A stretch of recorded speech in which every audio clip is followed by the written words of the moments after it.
Hey, Kate. How's it Hi, going? Sam. It's going really well. It's so nice to meet you, technically.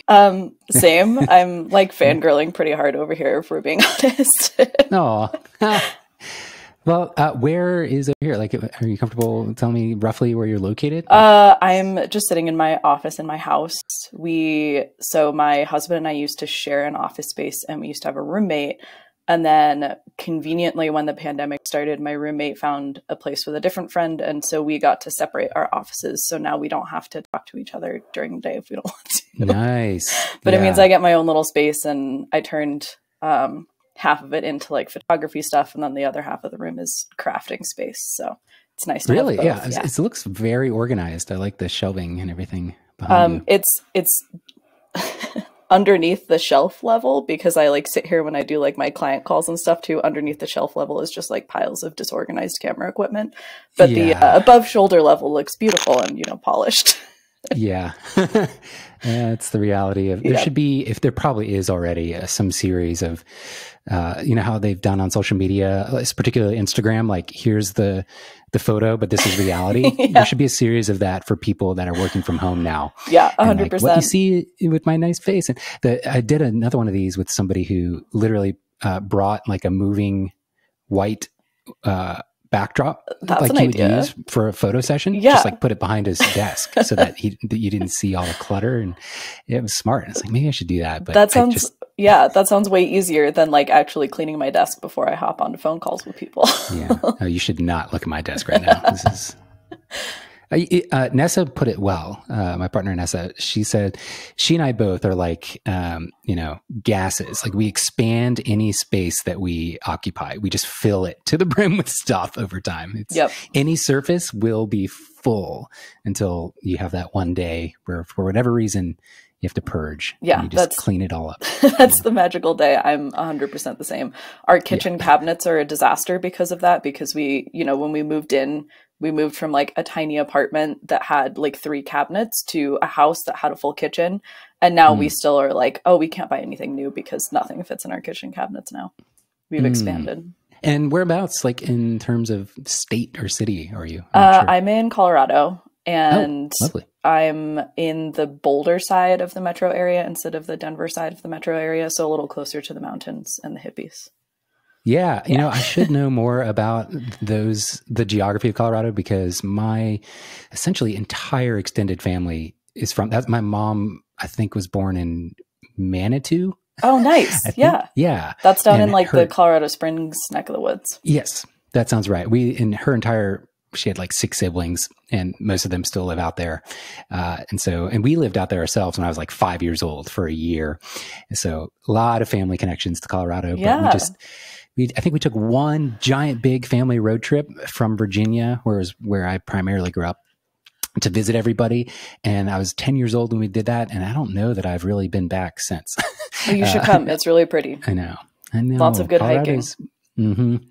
And I was just on a run, like literally an hour ago, and thinking I need to carve out some time and go do like a hike or something like that. And there's areas to do that here in Maryland. I mean, like a camping trip hike thing, like a little adventure for like 4 days. Yeah. And Maryland just doesn't really have much of that scene.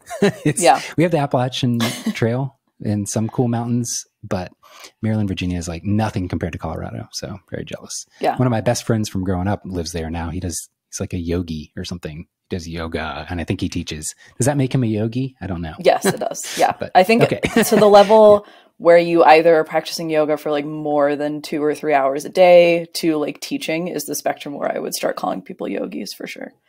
Gotcha. Or if they can just, sitting at a brewery, crank out some kind of bizarre flexibility move, like throwing their, leg behind their head and touching their toes with their other hand.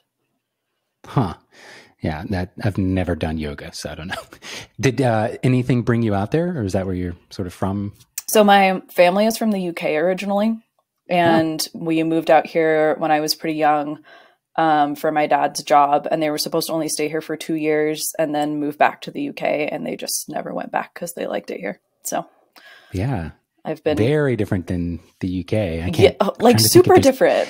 there's no overlap whatsoever. Maybe parts of Scotland I could see sort of being like Colorado in some ways, but not in like really. the mountainousness, but like Yeah. when you compare the weather and the like desert factor, it's like polar opposite because Yeah. Scotland is like Right. wet and drizzly 99% of the time, and Colorado gets like an absurd amount of sunshine per day. Yeah. Where did I hear that it's blue skies? I mean, the temperatures can get pretty cold, you know, for long durations, I suppose, but the bluest skies per day or something. The number is really high in Colorado. So It's very something like envious. people joke that it's like 300. I don't know what it actually averages out to be, but it's, you know, people people flood to the internet in droves on days when it's cloudy here, and they're like, oh my gosh, there are clouds. What are we going to do? And that happens like 5 times a year. Otherwise, Wow. it's bright blue, sunny skies. And even in the winter, it'll drop to like, you know, 20, 30 degrees, but there won't be a cloud. So the sun hitting you makes it feel like it's, you know, 20 degrees warmer than it actually is. Yeah, yeah, that makes sense. It's lovely. And how has life been this year in Colorado? Are things locking down again at this point, or You know, weird. you know, Yeah. it's sort of chaos for everyone? But They just rolled out as of yesterday, like a new set of lockdown rules. And they like closed down like indoor dining in restaurants. They took any indoor events, period, and those aren't allowed to happen anymore. You have to have events outside, which now it's winter here, so it basically kind of axed not events. happening. Yeah, I mean, I guess you could throw together a heated tent if you were really desperate to try and do something, but like none of the venues can do inside weddings. So, Have you been? Yeah, when was the last sort of full wedding, or the last time you were shooting in general? Has it been a while, or have you been able to keep up in any way? So it was, we got like really dead. The season here is pretty seasonal. So it's like May through October is usually absolutely bananas. And then during the winter, it slows down a lot, but I'll get a handful of elopements and stuff. But this year, everything was pretty quiet. And then August, it was almost as if people kind of stuck their heads out and were like, hey, can we do like photo sessions? Is that allowed? And I was like, yeah, it's outside and I can wear a mask. Like, let's do this. So I started getting a bunch of elopement inquiries. And then September and October were some of the busiest months that I've ever had in business, doing backyard weddings and elopements and just like small scale things. And then my last one was November 14th, which was like 10 people doing a backyard ceremony. And that was it. Yeah, I think that was probably around when my last one was, maybe a little earlier than that. And I was supposed to do 2 in December, and those are now pushed. So I don't know when I'll be shooting again. It's kind of a weird feeling. I know, right? Similar tracks. Yeah, it is funny. Right around that August time period, at least in the US, it seemed like everyone was sort of just like, we're just going to try and live. Yeah, just find the new normal and like figure out a way of doing something. Yeah, definitely did backfire though. Now we're in this situation with, you know, I don't know. I blame the schools. I don't know who is to blame, but that couldn't have been a good idea. And I've been getting takeout. It's like, I feel like it's the combination of the people moving inside to do like indoor restaurants and then schools simultaneously. Bad combo. Yeah. We tried to eat inside somewhere, and Nessa had like a mild panic attack at some point. So we were just like, nope, not going to happen. There have been places where I walked in to like pick up the takeout where I was like, I'm panicking in this moment because I'm in a room that has 60 people in it who aren't wearing any kind of face protection. It's wild. Yeah. Have you, what does your kind of daily life look like then if you're not actively doing photography or crafts or anything? Netflix binging or my god, productive? I'm sure there's a lot of Netflix involved, but a ridiculous amount of Netflix, because how can you not? My husband, ever present in my house. My husband is a really big Star Wars nerd, so with the Mandalorian season just coming back out again, he's created a spreadsheet in order to watch every part of the contiguous Star Wars universe from beginning to end, and it's something like 300 hours if you add in like the kids' TV shows and stuff that are actually really good. So I heard that. We've now been like Netflix binging and Disney Plus binging where necessary through all of that, which has been entertaining. That's great. I love that. Yeah, we've also steal that spreadsheet. I will send it to you. We also have been doing like online game nights with our friends between like Among Us and some other stuff that we can play on Steam as just like joint sort of parties. We actually wind up playing like games 2 or 3 hours a night with random folks. So that's a lot of fun. That is cool. Ooh, I like that. Yeah. I did 1 or 2 of the like DJ, somebody would, everyone would join a Zoom call. Everyone would mute except for one person who was kind of doing music, and you just sit there and watch each other kind of dance. It's like, okay, it kind of worked after 20 minutes or so. You just really get into it. But, I like that. I like the game night a little bit more. I'm not much of a party person, so, but I love music, so it kind of worked. Yeah. Yeah, cool. I need to give The Mandalorian another chance because I just did not like it. Really? I stopped watching after like 3 episodes. I just couldn't handle it. Yeah, I don't know if it was something about the aesthetic. I don't know what they used to film it with, but I feel like the main marquee movies were all filmed with film cameras, or at least meant to look really filmic, I guess. I don't know what filmish. And this show is not. I think it's like just a different look in a way that didn't feel right to me aesthetically, which is stupid. But I mean, it is fair, but it's also like, Sam, get over it. It's still Star Wars. It's awesome. But I just couldn't. And then I don't know if there was something in the storyline it didn't resonate. But I know people freaking love it. So I need to just sit down, give it another chance, and get over myself, because I love Star Wars, and I'm I'll get there someday. But I think the storytelling in it is some of the best in Star Wars so far, 100%. Cool. And the second season, like I think it was the second episode of the second season is my favorite piece of Star Wars of all time. Wow. Yeah. Okay. Bold. So it's worth it to get into it. The second season really is, it's a good payoff. Oh, okay. Okay. I'll take your word for it, and I will remember you if I am left upset or unsatisfied. Deal. Why? Yeah. I've been kind of binge watching a lot of, who's the director? Rian Johnson. He did the second one that a lot of people weren't happy with. But I didn't love that movie, but I loved the aesthetic of it, and had kind of had my head in the sand about his work in general. Mm-hmm. And I've been kind of, what was it? I saw Knives Out over December, January when it came out. Yeah. About a year ago. And I think I've watched that movie 20 times. It's so rewatchable. It's amazing. Oh my God. Every time. I love it. Yeah. Yes. It's so good. And I just have a complete newfound respect for him as a filmmaker in general, and keep kind of seeking out more of his work but that movie in general, there's so many great resources behind the scenes stuff as well, that they just, for whatever reason, included.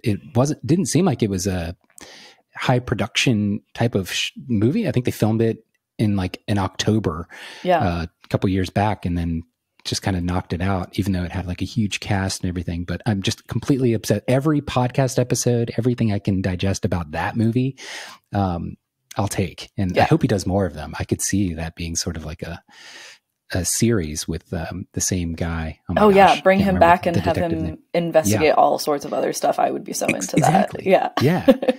I mean, it's sort of like I grew up watching Murder, She Wrote all the time with my mom. It feels sort of in that vein. And also, of course, like any type of whodunit movie. That's what they were going for. Yeah, 100%. Yeah, we need more of those in life, for sure. It's a real hark back to like the Clue aesthetic too, which is like, I remember watching that movie as a kid and loving it.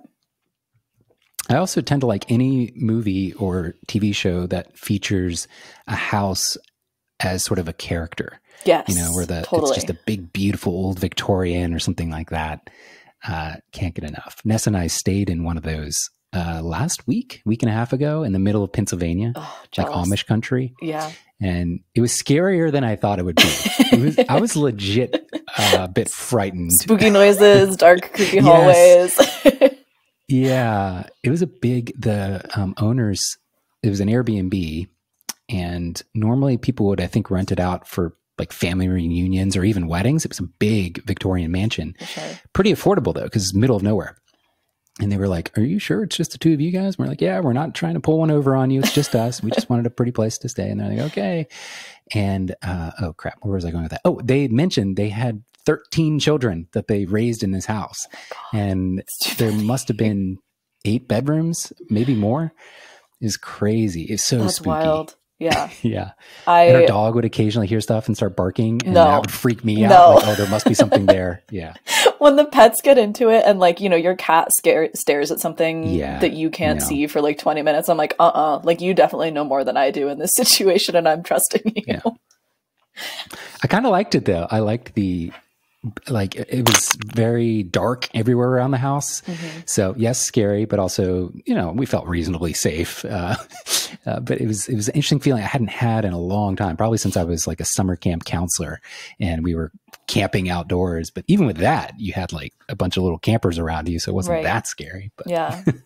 It's interesting the way that like old buildings like that definitely have their own, I don't know, it's like a vibe that you get when you walk into them. Like when we go to castles and stuff in the UK, when we go back and visit my family, and like these old manors that they've turned into like museums, like they all have kind of this feeling and this weird smell. And get shut up in any of them at nighttime and I would definitely be spooked. Another show, speaking of the UK, with giant old houses that are kind of characters. I was totally unaware and removed from, I guess, the height of when it was popular, but Downton Abbey, I was like, could not get enough. I started rewatching the whole thing. I think I've rewatched it 3 times now over the course of the time that it's been out.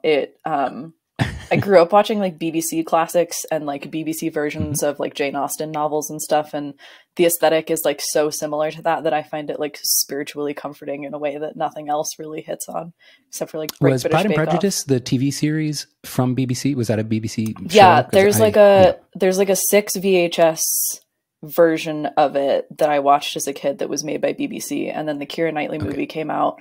And I think there are a couple other like shorter movie versions of it, but that original one is the best with Colin Firth is 100%. Yeah. Agreed. I watched that in its entirety as well. Did you ever see by chance Pride and Prejudice and Zombies? I did. I don't yes.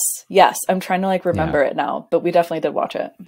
Yeah. It was like straight up. Yeah. Almost all the actual dialogue and, you know, not exactly, but very close. And then they would just sprinkle in random zombie killings and such a bizarre thing, but it really did marry 2 of my favorite kind of things, that Jane Austen sort of era of storytelling with zombies. It's great.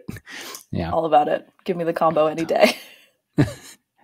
I feel like we derailed a little bit there. How did that happen? I don't remember. What are you filling your days with?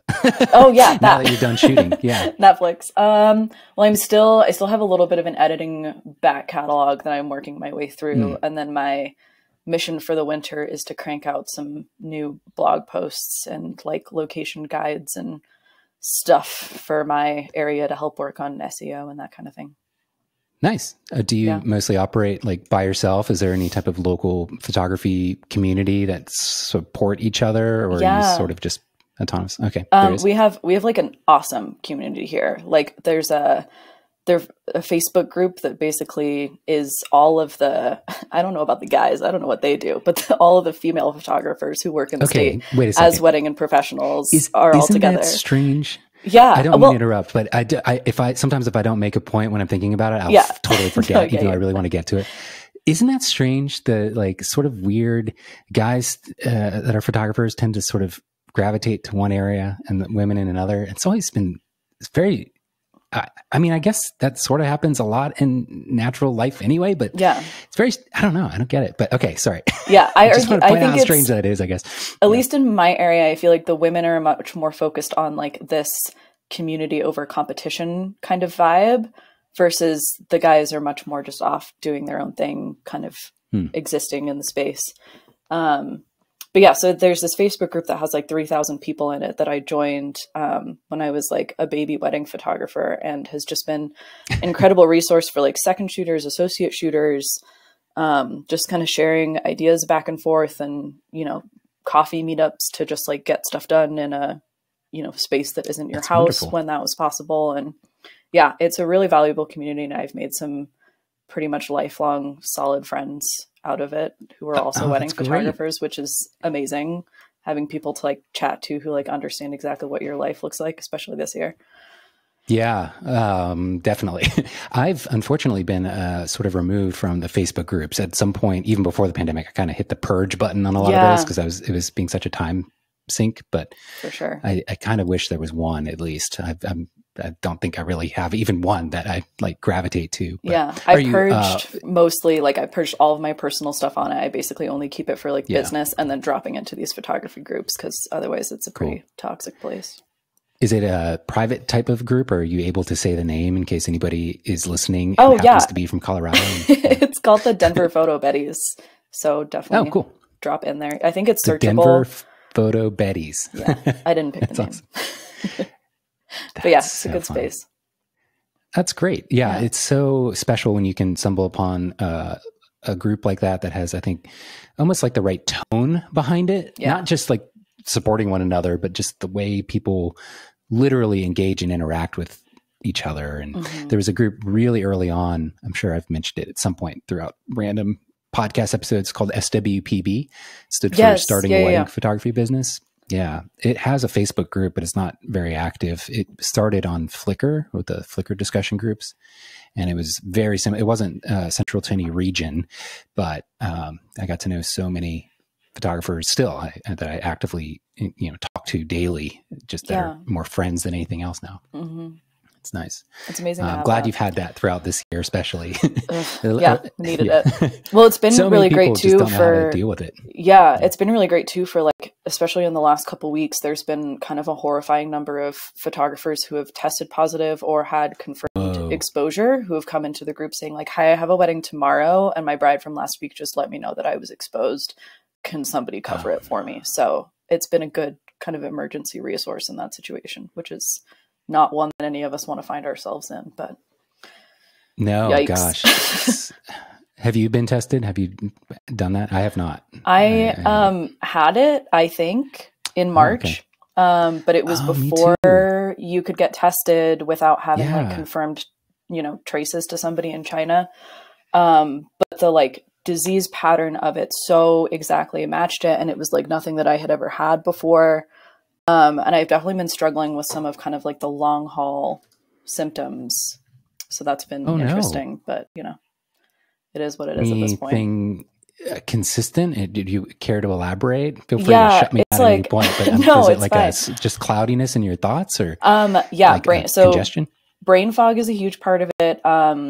And then continued kind of shortness of breath. I had like sports asthma in high school, like way back in the day, and which meant that I owned an inhaler, but like never, like I haven't used it in years. And it has like made my asthma flare up to the point where like a breeze outside means that I'm then having an asthma attack that I need a rescue inhaler for, which is crazy.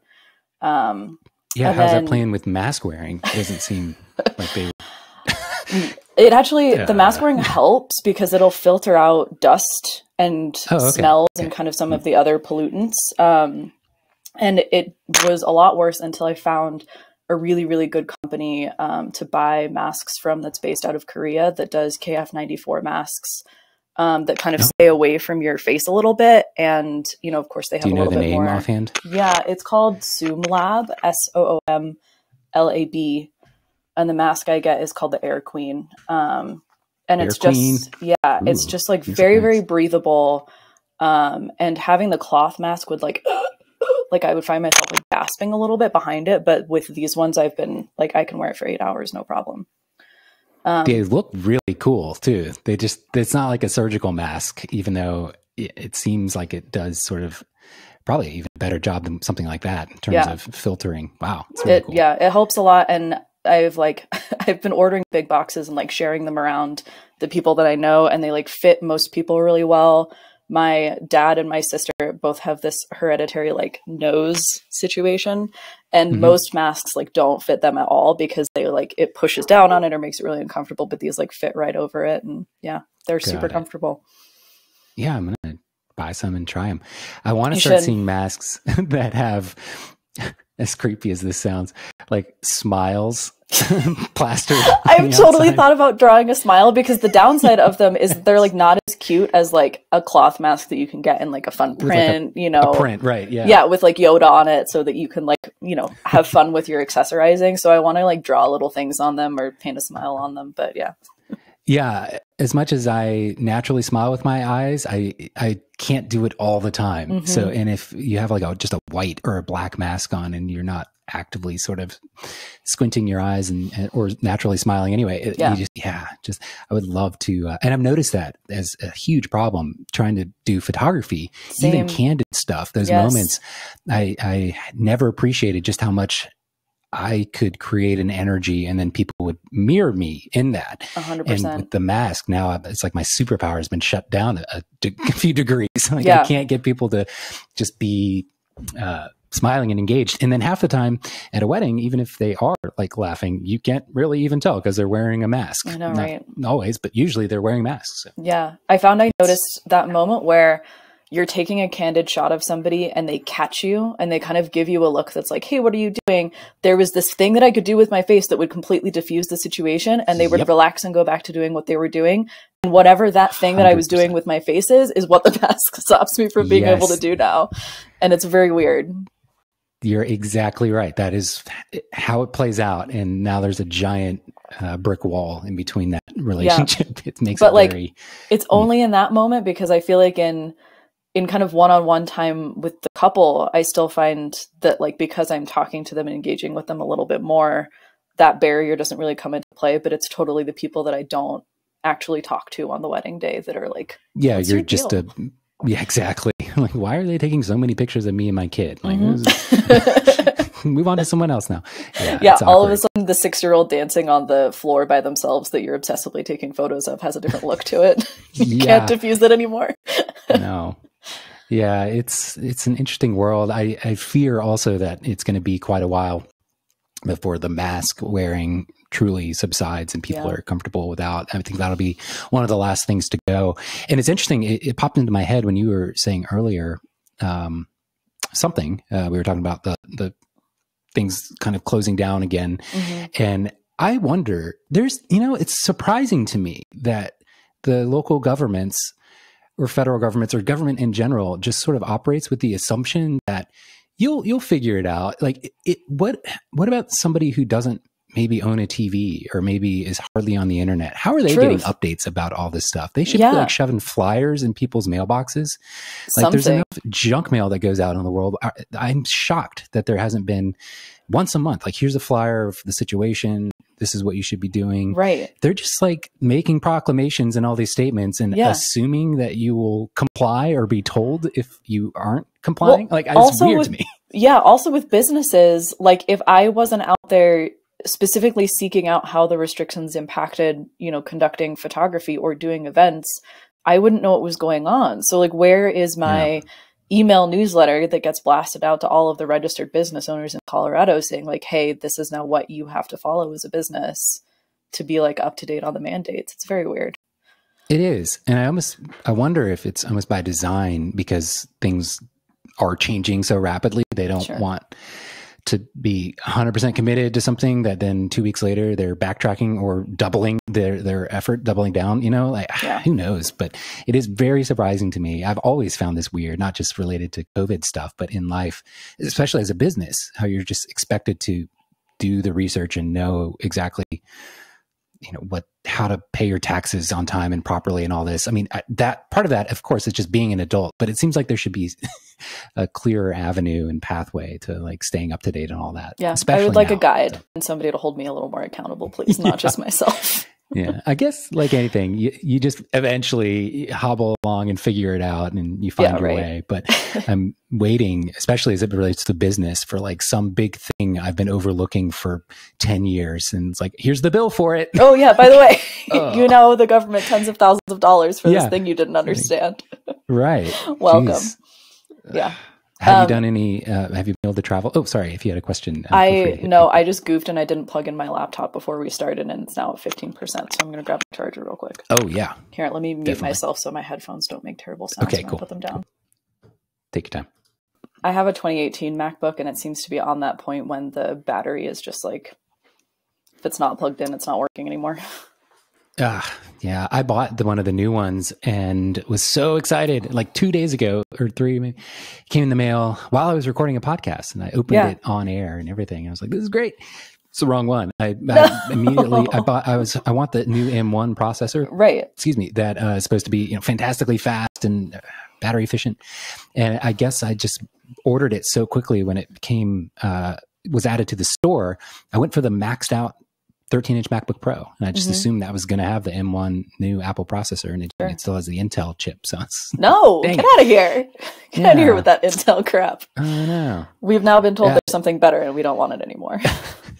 Although I will say, I don't know what MacBook exactly you have, but the 13-inch Pro with Touch Bar that I've had now for probably a year and a half has been awesome. Really great. Yeah, this thing's a beast. I'm so happy with it. Is that what you do most of your editing with? Okay, 15. Yeah, I do that, and then behind me I have a super old school Thunderbolt monitor, like one of the ones that came out like I think it was like 2010. But it's 27 inches, so when there's something that I just want bigger scale for, the colors aren't as good as they are on the Retina, obviously.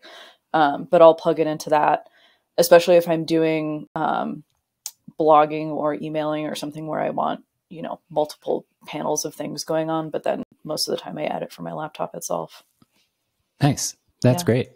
Yeah, I've been sort of surprised at how often I use the sidecar feature with my iPad. If you happen to own an iPad, I do. I think it needs to be one of the Pro ones, but yeah, that being essentially an extra panel of stuff along with my iMac Pro display is such a great workflow. And then I use Better Touch Tool has, I don't know if you ever set that up in your workflow. Oh my God. It changed my life. Like great. If you sit me down with something that doesn't have Better Touch Tool installed on it now, I am hopeless. Like I don't understand how to edit. And it's so deeply ingrained in my workflow now that if I like deactivated it for some reason, I just start like hitting the keys in Lightroom. I'm like, why isn't this working? Like you should be doing this by yourself. There is a feature, there is a shortcut in Better Touch Tool. You can map to a button to toggle it on and off. It took me a while to get around to finally doing it. I need to do that. When you jump into Lightroom and it has those shortcuts applied, quite often I want to jump to something else and I need it to toggle on and off. You should totally assign a key for that. It makes it a lot I didn't know that I could do that. Yep. Is there a way to do it on the touch bar? Because if I could have a touch bar I'm on sure off for it, that would be divine. I almost guarantee. And I'm trying to think of where it is exactly, what the command is. I'll find it. Oh, here it is. Yeah, it's literally an action, and it's an action that says enable/disable Better Touch Tool. So just map that to one of your touch bar. I think you could add a custom button to your row there, and that way you can toggle it on and off with ease. Yeah. It's like, if there was one thing that I pulled from your Patreon that I would say is the most life-changing thing, it's that. Like, I don't understand how people skip it. Well, it's, maybe things come intuitively and you happen to just have a sequence of a few shortcuts that work really well for you. But in the beginning, a lot of people just have no idea what to even do with it. Yeah. And the things that they think they want to try, it doesn't align perfectly, or the process of making the shortcut is just a little too confusing. Yeah. They don't want to spend more than 10 minutes on it. But it's one of those things where 30 minutes, 20 minutes of your investment up front in getting it set up and just working out all the tiny little kinks and inconsistencies, will change your life for hours and hours. It'll pay you back forever. Yeah. And I have arthritis in my clicker finger now from photo editing for so many years. And especially trying to do Photoshop on a trackpad, which is a disaster. Nobody should do that. So I was relying so much on clicking and dragging with that finger that I would then become unable to edit, and had to find, I started editing on a Wacom tablet to try and ease some of it. But Better Touch Tool just removes the mouse from so much of the equation that it solves 80% of that issue for me. Yeah, I'm trying to think. The only reason I touch my trackpad or my mouse is to adjust a horizon line with the crop. Exactly. And then to drag in some gradients, because I use those a lot. And that's it. No other reason. Yeah, I use the like pretty. radial gradients a ton, so that's the one that I usually wind up mousing on. Okay. But What do people use this for? Because everyone's like radial, and I'm like, the gradient tool does everything I need and it always looks more natural. Do you have a specific, is it always like the face that you brighten or darken, or do you drag in a bunch of radials? No, I do. Well, okay, I have like two main uses for it. The first one is, so lighting in Colorado, especially when you go up into the mountains, is like nothing that somebody who lives at lower elevations or has never photographed in a bright blue sky against snow will ever experience. And what it results in a lot of times is really, really harsh either side light or backlight if you're trying to like work with a light that's like not necessarily ideal. So you wind up using pretty much every ounce of dynamic range you have on your camera to then pull shadows up on people's faces to try and even out that lighting tone. So I will drop a gradient filter over like the couple standing together in like an oval shape and then pull up the shadows or darken the skies or something behind them to kind of even out the exposure a little bit.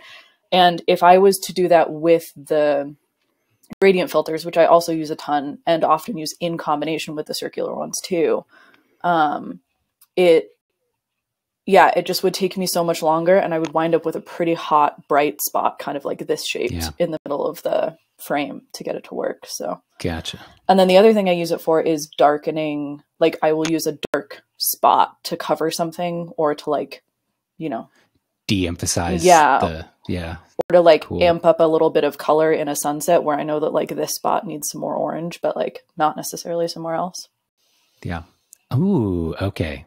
So I'm browsing your website. I love the hours of coverage slider and how it coincides with a real-time price shift. Oh yeah. I love that. That's cool. Yeah. I get people who compliment that all the time when they like come in. They're like, oh, that was awesome. How did you do that? I was like, well, there's a link underneath because I haven't paid them to get rid of it, but it's a fun little tool. Do you want a similar calculator under? Exactly. That's so funny. Yeah, there is the system I use for booking has essentially a product page that you can put together so people can kind of build their own packages.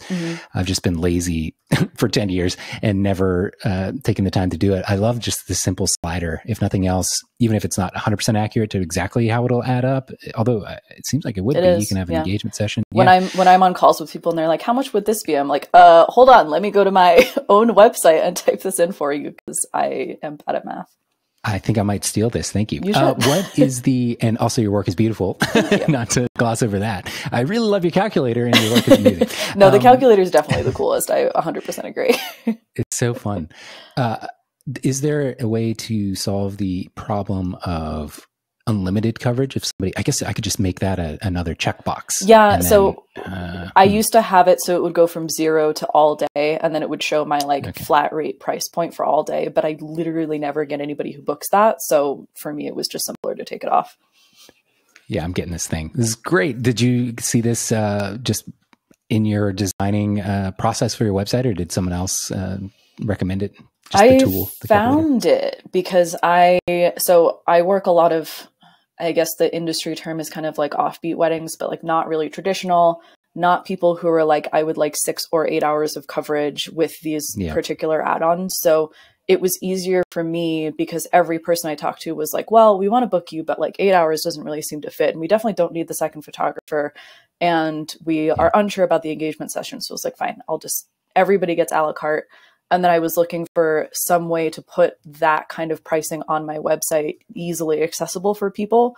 And I originally started out using a jot form version of the same thing, but it just wasn't as clean. And then I was, Googling one day and I was like, online website calculators, and found that one. And I like the UI of it a lot better than the other one I was using.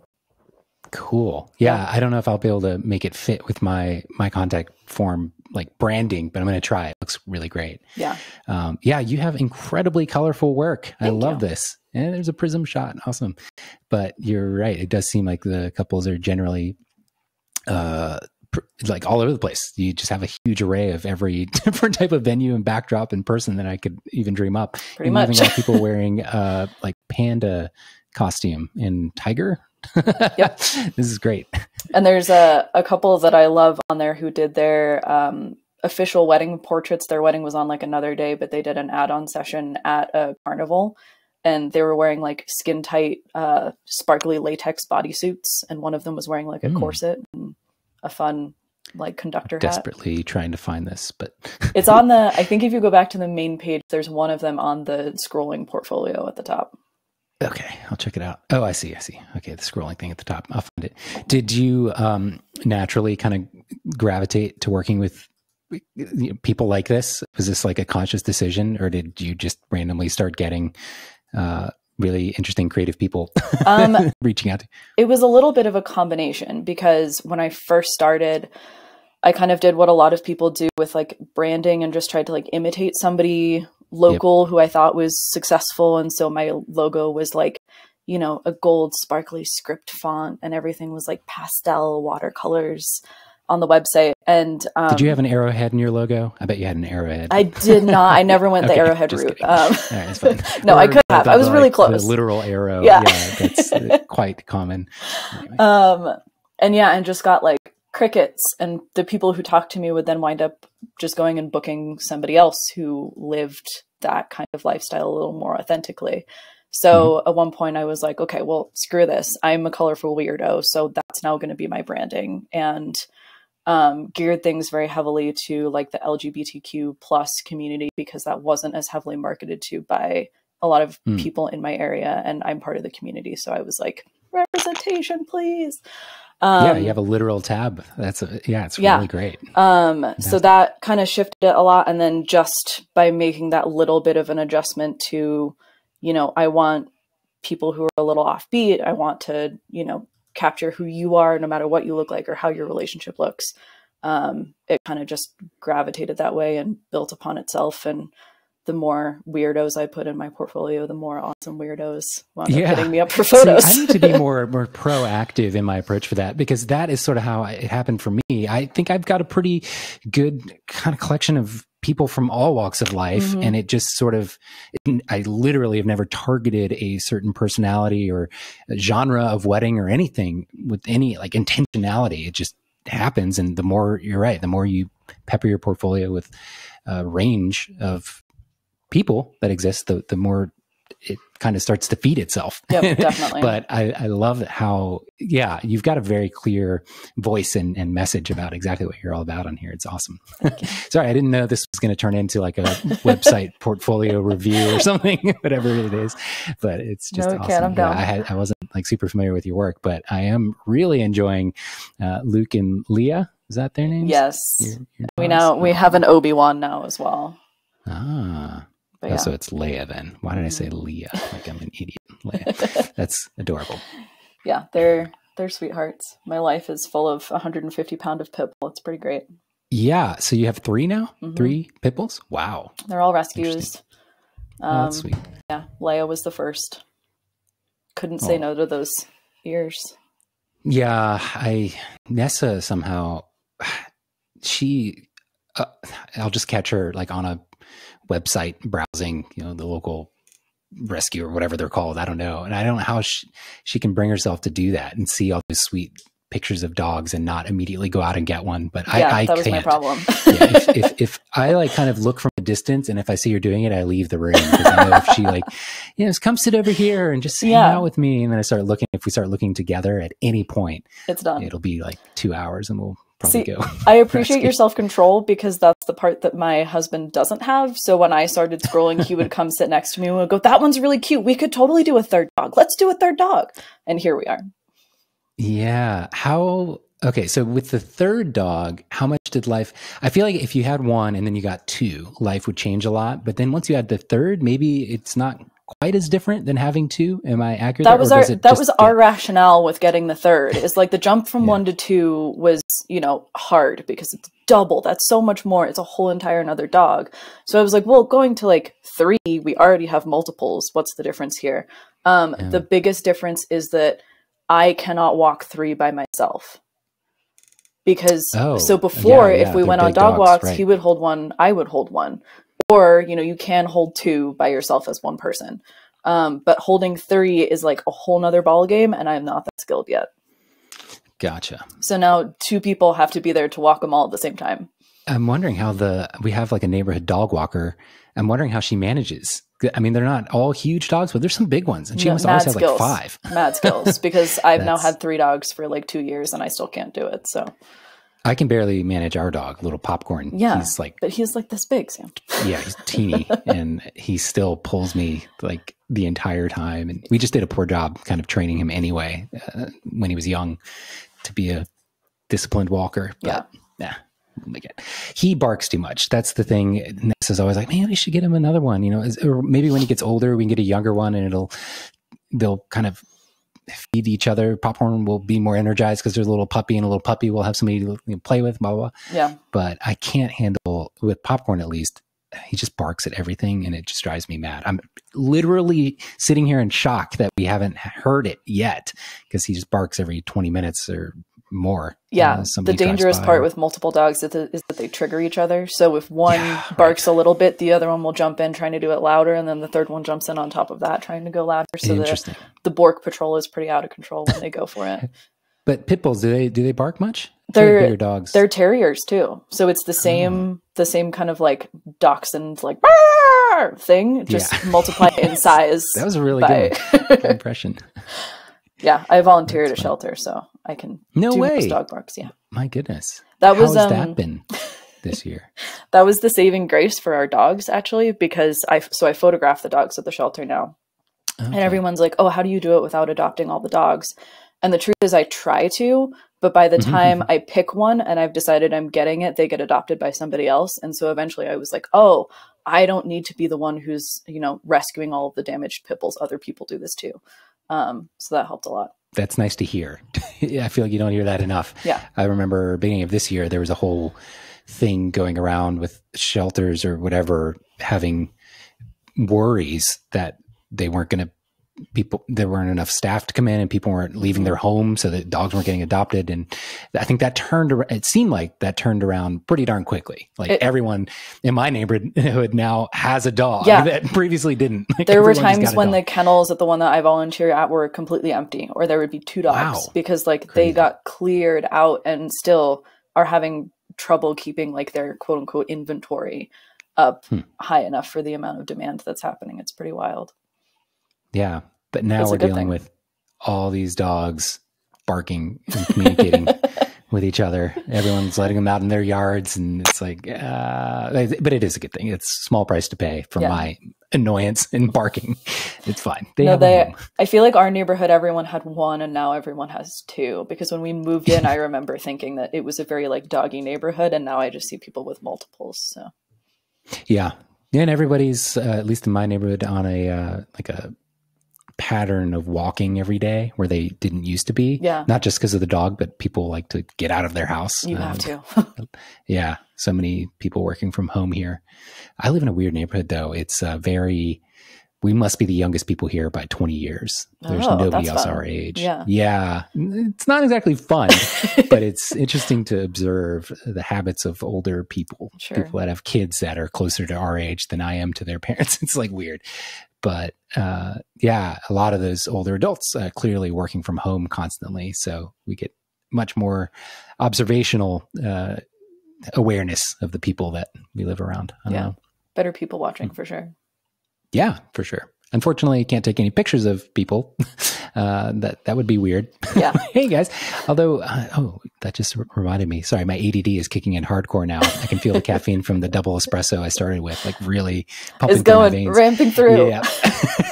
Nessa is supposed to touch base with our neighbor who asked for a family session, and I know she did not follow up about it. I need to do that because that's rude. Like I can understand some rando emailing you and be like, "Hey, we'd love to do a family session," and just like not get back. But when it's your neighbor, you have to live next to them. There are consequences. Yeah. There will be fence disputes in your future. Wow. So you sound like quite a busy person. How often do you volunteer at the shelter? Is that as needed or once a week? There was a little bit of like as needed stuff during pandemic times earlier this summer, but now it's pretty much back up to once a week again.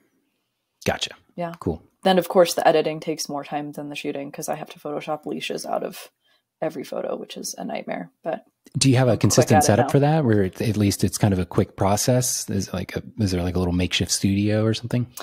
We use there's a flat concrete wall that gets, you know, in the morning, the sun is on the opposite side of the building. So it's just flat shaded concrete. And that's the go-to. If it's too cold outside, there is a little studio setup. But the studio setup, and it makes no sense to me that this is how they do it, but they have big strobes. They have alien bees. And I would say 60% of the dogs are like, what the heck is this? And they just start like cowering. And then we have to take them outside anyway and deal with the cold for like that one dog. So as long as it's above like 40, I just try and stay outside. That makes sense. Yeah. And if dogs aren't particularly well trained, like how are you going to get them to sit right where the light is pointed? They know nothing. Yeah. And they try and tear the paper backdrop, and you know, there's muddy footprints everywhere. It's a nightmare. Is that a setup and a practice that was always there, or did you kind of set that up yourself in terms of like taking photos of all the dogs? Yeah, I came into it after another photographer had already set up the process. So she and I now are the two who kind of go back and forth on the dogs from week to week. I would imagine that makes a pretty big difference in adoption rates, and maybe most places like that have supposedly a decent photographer set up now, hopefully. There are tons. I mean, when I first started looking for somewhere to volunteer, most places were like, no, we already have a photographer. So that was, again, kind of a good thing to discover. And I started out cleaning up poop at this shelter and worked my way into the photography role when somebody else left. So I remember having the thought, I never followed through with it, but it seems like there would be a lot of, not just with shelters, but there was actually a police officer years ago that was shot and killed on duty somewhere in our county here. Oh. Baltimore has a lot of those kinds of things, unfortunately. And I remember the picture that they circulated. It was a woman, and they had her graduation photo or whatever from the academy, or maybe it was from when she started work there. And she was, backdrop was an American flag. She's in her uniform, and it was just horrible. Technically a horrible photo. It's like, you could see the clip holding the American flag up behind her still. I'm like, man, there are probably so many, fire station, just public service type of jobs where the potential is high that that a photo from their time in service or the job or working or whatever is going to be needed to, represent them. Hopefully not something tragic like that, but anything.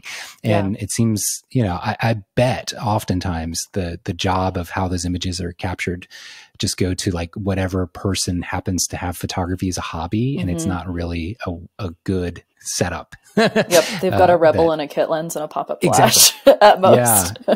You're like 1 degree away from what the setup is at the DMV, sure, which nobody likes, or, passport picture. But it seems like some of those jobs would really benefit from somebody, even for a day, to just come in and like teach whoever is in charge of the camera equipment. Like, no, these two things, and you're 10,000 times better in terms of quality. Just like get a little consultant going on there. Yep, 100%.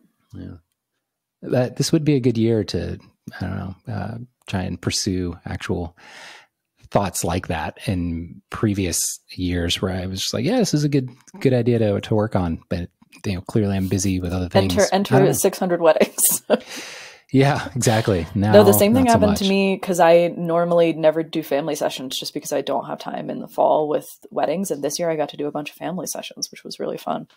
That's awesome. How did you like those compared to a wedding day? They're fine. So I used to work for a company and like was a lead photographer under somebody else's studio brand. And that studio did family photos and headshots and corporate and real estate and everything. So I kind of dabbled in most genres. And what I found is that the adrenaline and the hype and the excitement of the wedding day is what keeps me entertained by it. And if I try and do families or seniors or something else too consistently, I get bored and feel like I'm stuck in like a rut and I can't really break out of it. So it was nice doing a handful of them, but I'm definitely not by any means switching to being a family photographer. Yeah. Okay, cool. I totally agree there. Yeah. Oh my God, your Instagram is great. These people in dinosaur costumes. It's beautiful. Those things are hilarious. If you haven't actually been in one ever, you should put it on your bucket list. It's so fun. Yeah. I think I've seen one at a wedding, maybe. I can't quite The way it recall, bobbles when you run is just like unlike anything else. So what is I know you said you're quite the sort of techie, other than Better Touch tool and this awesome calculator on your, I'm going to steal a calculator in as payback for the Better Touch tool. Perfect. Are there any other like cool resources, or not resources, but like kind of tools that you can't live without anymore, or something that you're maybe aware of that you haven't had a chance to implement yet? Maybe you'll work on this winter. The one that happened most recently, which like this is only like 3 weeks old in my discovery level, is I actually put that plugin that you talk about that does the automatic syncing with smart collections in Lightroom. Oh yeah. Cool. And I used to use, I've used a handful of different like Instagram scheduling apps over the years, and none of them really made the process easier or as fluid as I wanted them to. Yeah. And now I just have Lightroom on my phone and sync my, 2-starred, these are my social media images up there. And then, if I'm sitting in the car driving somewhere or watching TV and I'm like, oh, I'm a little antsy right now, I'll throw up an Instagram post. All of the stuff that I've just edited is there, and I can even tweak it and then post it, which is just game changer. And then I have an iPad Pro too, so I can cull and edit a couple things on my couch. I just re-edited some of my portfolio images with Signal Flow sitting on my couch because I sync my like 5-star images to Lightroom now. Yep. Ooh, okay. You brought it up, not me. I keep talking about myself. But any questions about Signal Flow? I'm getting some really interesting feedback from people that I'm going to cobble together. Because it's only been early release right now. Before it's like widely available. I want to, it probably add some updates to things and just, any questions? I know it's a lot, and it's hard for me to break down and simplify in terms of like what's actually going on in Signal Flow. Yeah. But have you been able to figure it out, or what? I think I get it. What I would really like is just the part of your brain that like understands and is like capable of doing the math part to go math to colors. Can you just like pull that out and put it into my brain so that I understand better how to make it work myself? I have a book and a bunch of research papers I could forward you. Actually. Yeah, perfect. Do that. But it's a lot of it. You can take the starting point, sort of equations and math that somebody else has figured out, and you don't necessarily have to start from like scratch, like typing ones and zeros or anything. There's stuff that you can use as a starting point and modify to your preferences, but. Yeah, it's a lot. Sorry, continue. But yeah, it just, that part of it is so kind of mind boggling to me, and thinking about the trials and tests that you must have done on everything to get like the reds just the way you want them and the greens just the way you want them is mind boggling and pretty wild. Yeah. Awesome. Cool. Yeah, but it's still totally subjective. Yes. So it's like a new look that you couldn't have in Lightroom, but it doesn't mean at the end of the day, every photographer would care for it. But I'm curious, have you noticed any preference in terms of using the starting point presets that are in there, or using edits and presets maybe you already had combined with one of the profiles? Do you know what I'm saying there? So the day that I first got it, I had because you had been teasing it, I had held off on editing a couple things because I was like, these could be good, just starting places to play around with it from. But I had one sneak peek that I had just finished that I'd edited with Mastin. And, it was ready to go, but I was, uploading it to PicTime or whatever. So I hadn't sent it yet. And then you dropped Signal Flow and I was like, cool, I'm just going to go put the profile on it and see what it does because of that video that you put on Patreon, with you doing that with that other guy's stuff, and his presets. And I really liked the way that it worked with that. It just popped the greens a little more, popped the contrast a little bit. Is Mastin sort of film exclusively film emulation stuff, or do they have their own? Okay, they're film emulation, and the ones that I have are Portra based ones. So that was interesting. And then I started playing around with the other stuff, and Bit Crusher is my favorite because I'm Oh. filmy a little bit in the way that I edit. So I like signal flow, but then I started putting Bit Crusher on and I was like, no, this is my jam. Better. Yeah. Yeah. It's, as I've mentioned across a lot of different things in signal flow, it's so different for me and my look as Sam that I'm not trying to over promote that, but I agree. I think I tend to like it as well. But at this point, I've been shooting so long that I need to sort of evolve into that as my main look and not totally just overnight. Yeah. No, it blended really well with what I was already doing. It just kind of gets me there in fewer steps because, you know, I was using a handful of other presets, some of them developed, some not, and just kind of mixing and matching based on what the scene looked like. But what I noticed, you know, I felt like while I was editing that every session looked different. But then when I looked at my portfolio, I was like, no, I'm getting to the same place for the most part with everything. And it's just a closer to one click kind of get you there moment, which is lovely. The biggest thing that I'm going to try and update for, though, is the black point. I think a lot of people really don't like any type of matte look, or a lot of people like a lot of matte look. No, keep a lot it. of people. Keep the matte. Yeah, but here's the thing. You can keep it, but only with the newest version of Lightroom, the one with the new color grading module. Only if you've updated to that version, you can override using the color grading module what the black point is on top of signal flow and the bit depth profile and everything. So I need to update and make sure people are aware of that, because I don't want to alienate people that prefer like true dark black points, where right now it's basically inaccessible unless you use the color grading modifier. So you can't switch it with the tone curve to not have the fade on it? Because it's built into the creative profile, which is called bit depth. The toning is adjusted in that as well. Yeah, I guess I never tried to fight it, so I didn't notice that it wasn't connected. No, and I was going to say, your work in general is very consistent and really nice. I like wherever your fade, your black point is right now. It's great on everything like in your lifted Instagram. by 20 on pretty much everything. 20? Okay, cool. Yeah, well, 17 it's nice. It's sometimes. Funny. I've noticed, and I never thought about this early on, but it's sort of a game that we're playing with technology as screens improve. You know, screens 10 years ago, if they had a black point at 20 or whatever you had now, the photos would look very different than screens now. 100%. You almost have to evolve your fade point with how dark in blacks screens show. And it's really tricky with OLED phones now, which is probably the majority of how people are experiencing your images.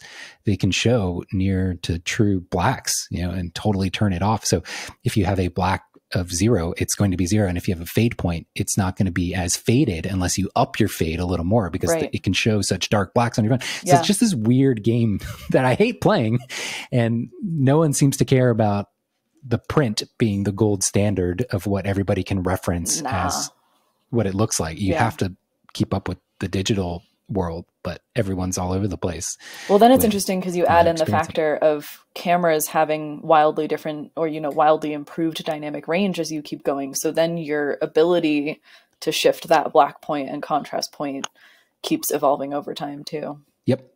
Because my Mark IV was contrasty as anything, and if you tried to lift anything too much, it would get ugly looking. But I meant to ask, what are you shooting now? R5s. Something Canon still? Oh, R5s. Yeah. Cool. How are you finding them? I love them. I saw your review, and I get like 2,200 photos on a battery and never had issues with battery life at all. Have never had the overheating icon pop up. I actually have a conspiracy theory that the first wave of them for people who got them like on release day were actually goofed in some way, and then people sent them back, and then I got like second or third batch ones probably. Could be. But I have a conspiracy theory about it. Yeah, I did.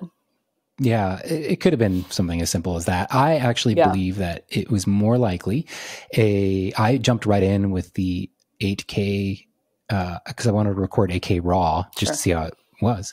Yeah. And actually it was a big part of being able to develop signal flow was getting raw footage from a Canon camera. Oh. So but you need a certain speed CF Express card for that. Right. Yeah. Or it wouldn't even show as an option.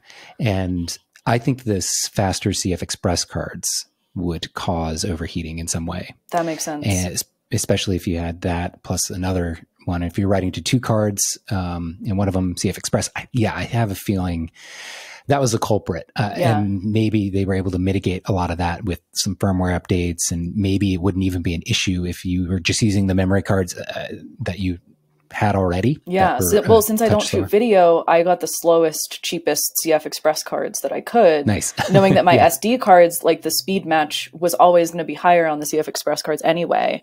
So yeah, I got the cheapest ones I could, which probably means that it's writing and reading a lot slower and not tanking the battery life in the same way, or heating up in the same way either. Yeah. I just, at the end of the day, I hate writing reviews that have a negative angle in terms of, I ultimately returned this because it wasn't a good fit for me, because I hate people feeling like I just spent $3,500 on this camera. I hate Sam. Sam sucks. I don't want to hear his opinion. But I try and write the review, and I think I did an okay job. Maybe I updated later to cover it to be like, no, it's not the worst case scenario. But I do still hold that the R6 is a better fit for pure still people that do absolutely no video. I think it is better. But the R5, just lighter file sizes, all this stuff. But the R5 is a great camera. Same autofocus system. You're getting all the same benefits. Yeah, definitely. Plus, you know, the insane resolution of it. So that's always fine. But I figured I would try the R5, and if it felt like too much, I would return it and switch for the R6s. But I've been pretty happy with it. So and I'm also a troublemaker. Never feel the heat, the like hand warming? I've only felt it once. While I've been shooting. And my first wedding with it, it was 95 degrees and I was out for 8 hours, and it never got warm. Huh. It was weird. Said you were about to say you like to get yourself in trouble with something? Oh, I'm a troublemaker with cropping too. So I was scared about going down to 20 megapixels because I have images where I've definitely cropped out most of it to get something out of it that I liked. Fair enough. So, you know. I'm so desperate for Canon they could do this in software easily. Next firmware update. I want them to give you exact control over the frames per second. Yes. Like that. I'm overshooting like crazy. If I had the R5 shooting at high speed, oh my gosh. I don't know how many hundreds of gigabytes a wedding would be, but it's insane to try and think about. Well, I had that problem when I first switched to the R, because for whatever reason, going mirrorless versus DSLR, I started shooting like twice the number of photos. I have no idea why, because I was shooting it both on like low continuous mode, but it just feels easier in some way to like take a bunch of photos. So I've been trying to like curb myself back again to where I was at when I shot with the DSLR. Same, but the low mode is too slow for me. It's just a hair not quite where it needs to be. Nikon lets you create two separate exact features. It would give you, like in low mode, you could choose a range between 1 frame per second and like 3 frames per second. In high mode, you could choose a range between like 6 frames per second and whatever the max of the camera was. Like that'd be great. Way to, I would love that. Give me 4 frames per second if I want it. Yep. 4 or 5 is sort of the sweet spot. I think. I'm trying to remember the Nikon camera, the D750, D850. Yeah, those were consistently great. And I would average 3,500, 4,000 images a wedding day. Yeah. And now I'm like double that. Easily. I know. I'm at like 5,000 or 6,000. It's painful. Yeah. My hard drives are screaming. Tricky. If you try and combine that with the plugin, the Jeffrey Friedel plugin, the Cloud Sync, are you using it in a way that syncs? Oh, you said it's just sort of social media priorities. Is that what gets That's what I started it as. Okay. Yeah. And then the other day I upped it so that it pulls in my last 10 days worth of RAWs so that I can call on my iPad. That was like my second step with it. And it goes a little slow. A little slow. I used to do everything undelivered. I would sync. But I'm realizing now it's still a little ambitious. I just don't have fast enough internet in my home to really make that like super frictionless. So I have everything 3-starred, 4-starred, and then a special little bucket for randoms that works for me. But I guess at the end of the day, it doesn't matter if you have smart previews rendered, no matter what size camera, the R5 or anything even larger, it still gets neutralized down to like a 2,500 pixel wide smart preview. So, and I had it off of smart previews like 90% of the time. So yeah, that's the big thing with Signal Flow. Have you played around with the JPEG finalizer at all? I had never done finalizing on JPEGs at all before, but I tried it with that and I was like, oh, this is kind of cool. Keep at it. Keep playing with it. It is cool. It totally make stuff pop and that Yeah. extra like, ooh, I don't know how else to describe it. No, it's totally, that's what I did the first time I saw it. I was like, oh, this just feels like polished in a way that it like didn't before. It's really interesting. It just sucks that it requires you having the JPEGs rendered or the raw files connected, because I'm like you, I'm very much working with smart previews until I can, the last possible step, you know, but you really need those raw files to render JPEGs to use the JPEG finalizer. It's like, we should have a way to work around that. But and especially with, I have like the PicTime plugin connected to Lightroom, so I never export to JPEG ever. It just goes straight into the beautiful cloud. Yep. Isn't that the life? That's it is. That's the way to live. It's, you know, it's a whole nother step. Like, I just why? Because it would take, you know, 3 hours to export and then 4 hours to upload with shootproof the way I was doing it before. And and then I can't tell you how often I'll sit there and hit publish on a collection, and usually I break things into parts. So maybe part 1 and 2 have uploaded, and you know, I'm just checking in on it and I'm looking and I'm like, oh, you know what, that little section, it's already been uploaded, but I want to just tweak the white balance a little bit tighter or something like that. And I'll modify, and, you know, it'll be flagged to be republished. And it's great. So, you know, you have one consistent reference for everything you do, especially if you want to make any changes or, you know, client requests black and white to be 100%. Converted into color. You don't have all these different variations of edits. And but I will say the PicTime plugin isn't super elegant. I wish they made it a little better. Cleaned up a little bit. Yeah. I'll take what I can get. I think the shootproof one was pretty good back when I used shootproof more. I goofed and I never used the shootproof one when I was using shootproof. So I don't know what that life is like. I have a feeling the plugin is sort of a support and maintenance. What's the right word? Just like, what's the phrase that something just like drags you down? I guess that's it. It just kind of, it's a resource hog for them. Yes. And I think a lot of these companies just outsource that plugin aspect to someplace else and hope for the best. And it's just a lot of crap to deal with in supporting it. So they just don't prioritize it as a feature. But and then Lightroom, from what I understand, makes it hard for anybody to integrate things consistently with it. So apparently that's Adobe as a whole. Yeah, exactly. That is the entire company. We'll get there.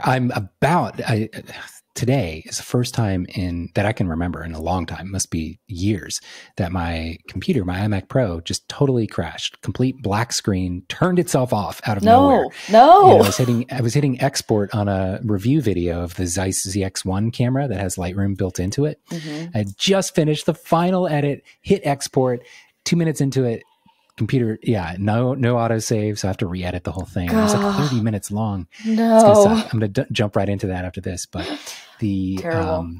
seeing what Zeiss was able to do with the Lightroom mobile app built into this camera has been pretty exciting. Is it the future? And I honestly don't think Adobe had to. It is the future. It totally is. That is the first thing anybody I've shown the camera has said, like, oh, this is... Canon and Nikon should have used their mirrorless systems as an opportunity to wipe the slate clean with their internal camera software and just use something Android based, you know, shove a phone basically in the back of the camera, make that the screen, and started down that path. But I mean, it makes sense. Like, the Android software has been being developed for years and years and years as a user interface. Like, camera software is secondary to everything that they're doing, it seems like, because they're focusing on autofocus and and they haven't really evolved the interface at all in years. It's like the same as their initial digital cameras. My original 5D basically has the same camera menu as the R5. It's ridiculous. It's so silly. But have you always been Canon? No. I have zero brand loyalty whatsoever, and have jumped from... I started out on Canon. I had a Rebel T2i, and then I got an original 5D. And then I went to the Nikon D7, then I went to a Mark III, then a Nikon D750, then Fuji X-T2. And I shot Fuji for like 2 years. And then I went back to Canon when they released the 85mm 1.4 that actually focuses on things, unlike the slow 1.2 that you can only use in a studio. Well, the new one, if you like 85, it's humongous, but the 85 1.2 RF is I'm beautiful. tempted. It's super reliable with focusing stuff, but it is a beast. It's like, it's sort of a weird paradox that you get stuck in, because I would recommend it if 85 is your jam and that's like your go-to, because it is such a good lens. But also I wouldn't recommend it because if that's a lens you use a lot, your arm is going to die because it's so huge. So it's like, I don't know what to say, but I do love the Samyang 85 1.4. It's fantastic. You think, does it to you compare, you know, the same as, or, you know, difficult to tell the difference between when you're using one or the other? Only, I would say it's not that difficult, only because the Samyang, something in their glass, either a coating they're using or whatever, I don't know, it tints everything a little bit more yellow. Okay. So if you took side-by-side photos, you would definitely be able to say like, oh, the Samyang is yellower, but you can correct for that in, you know, just white balance. It's not like a huge deal, but other than that, it's great. And it, performance-wise, the autofocus tracking and all that, it's fine. And then it's a featherweight lens. The Samyang is so light and comfortable. And it's like a third of the price. So really hard to argue with that. You can literally buy like 3.5 of them for the same price as one. For real. Yeah. And then the Canon 85 f2 macro that just came out is fine, but it's clearly meant to shine in the macro range. Yes, it can be used as a portrait, and it's sort of fast, but it's not what you want. I think I have a review wrapping for that as well, but yeah, I mean, it looks nice just because it's so small, but I don't think I would ever use it in place of one of the beefier ones for actual professional stuff. Yeah, it's about the same size as the Samyang. Samyang might even still be smaller, and it's a 1.4. And with a mirrorless body, you want as much light as you can, even if you're not shooting wide open, you want as much light coming in for the autofocus to track accurately, especially if you're shooting in low light. And so, yeah, the Samyang, and as a company, I knew nothing. They were not on my radar. I was waiting for Sigma to finally launch RF stuff, which I think they're doing next year. So maybe hold out a little longer. Because, yeah, too late. Well, yeah, I'm sure I'll buy and try it when they finally do roll stuff out, because I love Sigma stuff. Yeah, I had only heard of them because my videographer friends used them back when they didn't make autofocus ones, but had kind of the cheapest, best quality manual focus primes if you were just trying to do video with a clean set of fast glass. I don't know. I'm just purely guessing on my side, but there must have been some like dump of intellectual property that suddenly the developmental work on glass and sharpness and all this was accessible by everybody else, like all these other random companies, because so many companies are starting to come out with really well-performing, sharp, nice to look at lenses that are just cost nothing relative to the big names. Yeah, for me, as long as the autofocus is there in tandem with the good quality, I'm here for it. Sold. Yeah. I do miss it's a shame the Samyang doesn't have the control ring. I don't know if you use that for anything, but I have that mapped to ISO, and I love that. But I only used it on the R, but now that because the R5 has another layer of buttons, I don't use it anymore. I use the back scroll wheel for the thumb wheel. Yeah. Makes sense. Yep. Yeah. That's the way to go. Cool. Well, anything else going on in your life? Anything you want to plug? Do you have a podcast? No, I don't have a podcast. Okay, it's fine. I've thought about it, but it sounds like a lot of work. I don't know. Podcasts are interesting. I don't know if you ever listened to my other podcast I did with Nathan. Yeah. They're not so hard. The video component is new for me. And now I do all the editing for it in video, which is a little clunkier. I'm used to editing in Logic for podcasts. That's like really nice. And you've been delightful, but I tend to clean up a lot of people's ums and ahs, including my own. Just people tend to have that natural tick when they're in between thoughts. And so a lot of the time will go through and edit out every single and awe and awkward pause. And so if you don't have the patience to do that, then podcasting is probably not for you. But nope, it would drive me crazy. Has it made you more aware when you're talking to people in real life of their ums and likes because you've paid attention to it when you're podcasting? Yes, 100%. Definitely. Yeah, it's bizarre. But it's like anything, the more you do it, the more you see it in everyday life. It's same with how photographers approach things and certain keywords that I've observed videographers or photographers use to like set people up in a pose or whatever. Like I'm just, you tend to be really oversensitized, hyper aware of all those slight in between things that maybe you didn't used to. Yeah, so makes sense. It all plays into each other pretty well. I mean, if you can, maybe not podcasting, but any other type of sort of creative output can inform so much of what you do as a photographer or anything else. Really, it's kind of cool when you look for those connections. Yeah, my painting and drawing background in art school has always been like a large photography issue. We got one. There was one. I'm amazed. It wasn't my dog. Honestly. It was going to be one of yours. I mean, since we have 4 between us, there were bad odds. Bound to be. You're right. They really do have that same sort of howl. It's the same like announcement, like, hello, you're in my space. I'm a protective terrier. Get out of here. Yep. Although I can't tell, part of me makes me think that Popcorn, when he does it, he's expressing that he's frightened or scared. Like he's a little bit scared. Yeah. And he just wants everything else to know that he's there, so it stays away from him until he sees it when he wants to. And then it's like, I'm going to lick the heck out of that thing and that person, whatever. But that's definitely the one that just barked is Luke, and he was like super scared of everything when we first got him. So he definitely barks out of like, no, I'm scared of you. Don't do whatever you're doing. But the others bark more out of like, hey, what's up? That's awesome. Okay, yeah. Now we need to stop the dog talk because I feel like we need to get a second now. Alienating. Oh no.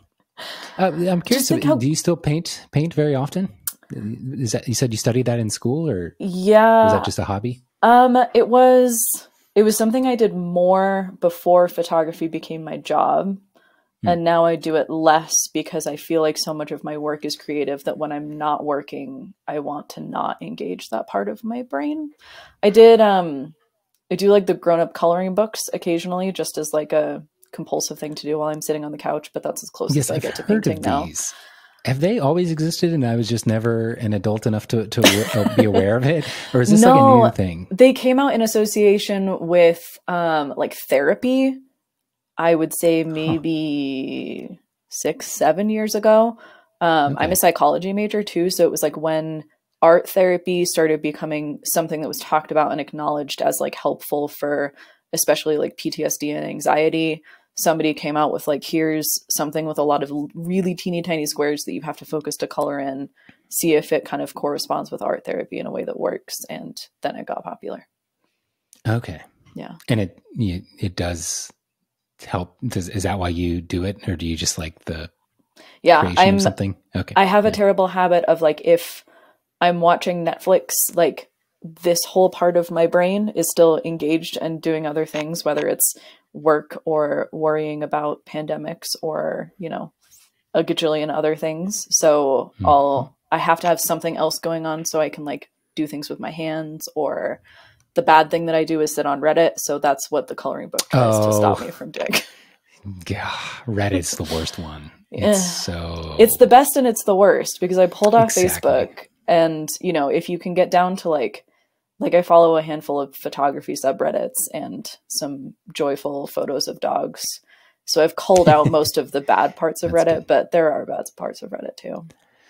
For sure. And the Reddit was one of the only apps that I was like, I have to take this off my phone. I just can't, I have no self-control, but it's back. I can't, I feel like, especially because that is where I got early insight on COVID. Yeah, there was really good information on there originally. Yeah. When I was super sick and dying and stressed about it all, I was on Reddit the whole time reading all the scary news articles, which I'm sure helped. Well, that's the problem. It tends to feel like, oh, well, this is definitely the reality of the world. Because look, all these thousands of comments, everybody's upvoting and agreeing, and it makes sense and it's logical and everything's bad, but it's still not reality in terms of your day-to-day existence as a person and where you are in your house sitting in your room. Like it's not exactly, but man, Reddit is really good at sucking you in because the comment voting system is genius. I mean, It is, crazy. and it feels like people still have so much control over the algorithm, whereas with Instagram and Facebook and most other things, the algorithm is like totally in their hands now, versus Reddit still feels a little more engaged with its audience in the right ways to me. But Yeah, you know, agreed. Yeah, I mean, it's everything. I'm convinced that most stuff that is viral, that spreads everywhere else on the internet, starts on Reddit. Oh, it does. Although maybe that's sort of shifted to TikTok now. I think TikTok has tapped into some ability to actually be the genesis of a lot of things for sure going viral, for sure. But TikTok makes me feel old because I don't understand it. Yeah, I think I understand it, and I've tried, and I still fail, and I suck at it. So I'm just gonna be dragged kicking and screaming into that. But it's also like 100% video content. Yeah. I hate making video. It's fine for educational, like long form stuff. It's okay, but I hate, unless it's like Instagram stories with just little random things from my life. I don't want to sit there and think about a 30-second video and how witty I can make it. Yeah. You know, it's just a lot of work. I tried one reel once and then I was like, cool, never doing that again. Yeah. Reels. And I don't even build my reels in the app. I use something else that makes it a lot easier. Oh, what do you build it in? An app called InShot, which is absolutely incredible. It's such a good app. It's worth every penny. I think they have a free version. I'm not sure what the limitations are, but I think it's $30 to buy it outright. And it's, if you need to do any and all lightweight editing and even some pretty advanced features as well, they use InShot, and it's just a mobile app. It works on iPad as well. Nice. It's absolutely amazing. Now when I have to like jump into something bigger like Final Cut or DaVinci, it's like, it's better be worth it, or it better be actual like crazy complicated footage that I'm trying to piece together, because InShot, it makes it so easy, and it's all mobile based, which is great. How does it compare to like Premiere Rush? Because I use Rush for the little bits of tinkering that I do with video. I tried Rush as well. InShot's better. Okay. Yep. It's just intuitive. It's just, yeah, at its core, everything about it is intuitive and lightweight and fast, and it's great. Nice. And it saves everything like reliably as a draft. I haven't lost any work from it crashing or anything. Which is always the worst with video programs. Oh gosh, yeah, especially on mobile, because. But do you think you'll buy the new M1s? Are you interested in those? You said you had a 2018 MacBook, so that should last another few years. Yeah, it's on my radar. I think I'm not going to jump all in now. I'll outlast the rest of my computer tech, and then I'll switch over probably. I'm trying to switch now because I do have an iPad Pro. I want to start using that as my sidecar, because the big Thunderbolt display has started going orange on half of it, so it's becoming even more useless than it was previously. So I might trash it and do my laptop and my iPad side by side with each other as my workstation instead. Cool. But yeah, I think, I'll see what things look like when they come out, and probably jump into it when my 2018 dies on me, which hopefully won't be for a few more years. So yeah, you'll be fine, I'm sure.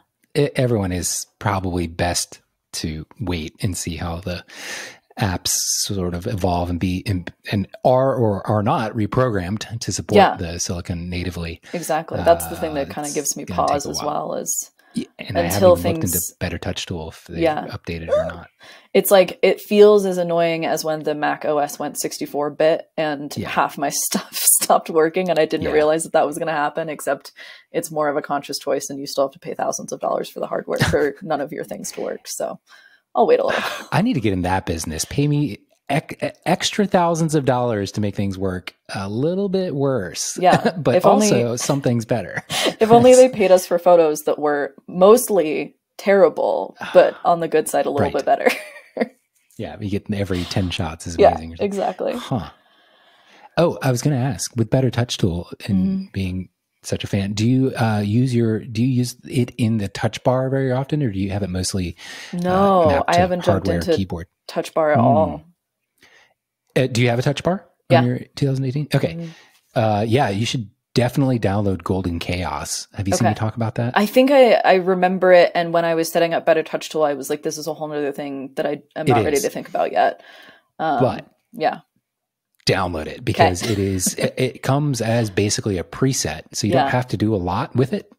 excuse me, but it is pretty crazy how much it revolutionizes the touch bar to be like what Apple should have made it. It does so much for you in terms of shortcuts and just like, it's hard to even describe without being able, I mean, you can go to the website. It's totally free. I'm pretty sure it's nice. Like pay what you want, or it's totally free.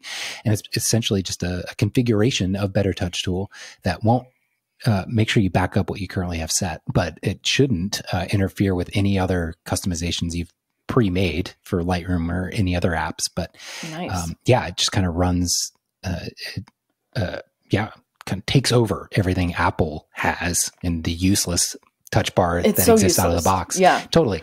But Golden Chaos is the one that highly recommend you throw that in there, and suddenly it'll be useful again. Nice. There's just like nice, like intuitive shortcuts. Like if you have a wireless pair of earphones, there's a button to like auto pair with those instead of having to like click the icon. And it's allowed me to hide a bunch of random apps up in my like taskbar and stuff that I usually need, but not very often. Like now I actually have a utility back down on the touch bar for that task. And that feels, that sounds nice.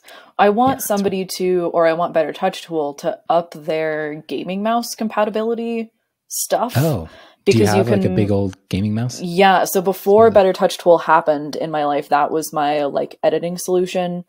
Because I could, with a lot of the shortcuts that I have for Better Touch Tool, I just mapped to the gaming mouse instead. But using the gaming software alongside Better Touch Tool breaks everything, and Better Touch Tool only maps out like 6 of the 12 buttons that are on my gaming mouse. So I want to be able to use both concurrently, but so far it doesn't work yet. Bummer. Yeah. Well, it is, I think, just like an indie developer that makes it. So I know there are Better Touch Tool and Golden Chaos. So there's definitely like a giant community and feedback button built into the app. It's just an individual. So I bet if you kind of raise that as a feature request or something to just look into, there's also just like tons of, yeah, right. 2 more buttons. There's also a lot of like other presets and tutorials and stuff on the Better Touch Tool forum that, take a deep dive. I haven't actually looked at that myself, but I would bet if you're in that situation, you're not the only one. There's somebody else that is the exact same complaint that's probably raised it. So because it gets 8, I think it gets 8 buttons, because it'll get left click and right click, and then there's 2 other side buttons that it can do. But then I wish there was a way, in the same way that you click a keyboard shortcut, I could click one of the auxiliary buttons on the mouse, and then that would do, then allow me to set something for that instead. But not yet. Huh. Okay. Yeah, I'm looking at the feature requests here. Seems like a semi-active forum. So yeah, take a dive. Yeah, I will. Anyway, I'm glad that you're on board with Better Touch Tool and have realized how awesome it is. More photographers should use it. I know for a while Visco had a keyboard shortcut program that they sold and then eventually discontinued. Just like everything else Visco. Jerk. I know. Yeah, seriously. Yeah, but it wasn't nearly as advanced. And I just like that this also isn't locked into a Lightroom only use case. You can use it anywhere on your entire OS. But yeah. Well, anyway. Cool. Well, I really enjoyed talking with you. Hopefully we can do this again sometime. I'd love to if you're up for it. Always. Maybe in a few months we can assess the current state of the world. And are you planning on any travel? Do you get out of Colorado very often? Yeah, we travel a ton, and it has sucked not being able to. My sister was supposed to get married in Scotland in May. Oh, wow. Obviously, that didn't happen. The UK? She lives here. Oh, okay. But the reason for doing Scotland was so my British extended family could all come, because it's just our immediate family that's based here, and then everybody else is still over the pond, including my 90-year-old grandmother. So that was a lot of the onus to have the wedding over there. And then now it's rescheduled for May of next year, which at the time we were like, oh, this is totally safe and everything will be fine. And all of us, I think, are feeling a little nervous about that too. So yeah, that's our next big travel plan. And then hoping for May next year. Yeah. I will be fascinated to see just what the process will look like for opening up international travel again. It's kind of mind blowing to think that it's basically been 8 months of nobody traveling internationally. That's crazy. Yeah. Anyway. Yeah, okay. my friend has actually been bouncing back and forth to Germany and seems to be allowed to do that because she's seeing somebody over there. And she came back, and I didn't think she was going to be able to come back initially. And then she went back again, and I was like, how? I thought the Germans banned us. How are they letting you in? But she's over there, so. Maybe she has dual citizenship or something, some loophole. Or maybe it's like we were talking about earlier, and like the rules aren't as clear cut, and like nobody really knows. Who knows? Yeah. That's crazy though. Being able to go to Germany. I would imagine each country, because I really want to go to like London, just me and Nessa, go to London for like 3 weeks, don't see anybody, get delivery, everything will be totally safe. Yeah. I just want to go. But do the same thing as like sitting in your Victorian mansion in Pennsylvania, just like exist in a different space for a little while. Sounds nice. Yes, 100%. London's like our favorite city. So, but I don't know, maybe a big city isn't the best idea right now. Well, we'll see. I mean, depending on the city, it might be one that already has, 30% of the population had it already because of the first wave. And now it's safer. Wasn't that the UK strategy initially anyway? They were like, well, herd immunity. Yeah. I think it sort of was. Huh. It was, but they still wound up doing lockdowns, and my uncle gets paid 80% of his salary as a furloughed employee by the government every time they shut down. So rather than giving businesses money, they've just been paying all the employees their, most of their salary to keep everybody happy. And that seems like a much better system to me. Okay. What about people that are self-employed? They get 80% of what they made while being self-employed based on previous year's taxes or whatever. It's just like blanket for the most part. I know. I want that so badly. Here's the problem with that, though. Here's the tricky thing is that we don't know how long this is going to last. Right. And that seems like an awfully dangerous game to play in terms of people getting used to that happening. Like if suddenly you're able to exist on the government, on somebody else paying you 80% of your income. I don't know. That's a dangerous, because how do you roll that back? Yeah. I mean, they did. Never gets smaller. And that is a huge step in a direct, every single day you feel that influence. 80% of your income is quite a lot of income. Yeah. So it's, they did it for 3 months between, I think it was March to June and then he went back, and just like a week ago, they pulled him again, but same, payment situation as before. Yeah. Well, it does seem, I don't know how we could afford that, but apparently money. Just print the money. Print it. It's fine. Yeah. Keep going. I see many Reddit threads about that. Well, gosh, if they could manage something like that, I'm sure a lot of people would have a lot less anxiety in life, but for real, see what happens. I don't know. Okay, I do have to go. I think we could keep talking for another hour. But go edit your Zeiss footage. Yes. Oh my gosh. I hate redoing work. Thank you so much. What's your Instagram? Just going to plug that in case anybody wants to look you up. It is just, it is, but just Kate Merrill Photo, Merrill is the last name. Gotcha. Yeah. Do you ever get tired of having to spell it? No, not yet. Oh, okay, good. It's not my maiden name. It's my husband's name. So I'm still only 5 years into having to spell it. I got really tired of spelling my maiden name. Oh, okay. Was that more complicated? It's Irvin, but it's spelled like Irvine, the city in California. So for Americans, I had to say Irvine, like the city in California. And then for British people, it was the other way. No. But nobody ever said it right. It was a disaster. Yeah. I get sick of just Hurd, Hurd. Yeah. It's just sort of my default for everything. Yeah. Because I know people think it's an E or an EA. Anyway. Okay, awesome. Thank you so much. Yeah. Really appreciate your time. And Thank we'll you. Talk again it was someday fun. Again, hopefully. Yeah. All right. Bye. Bye.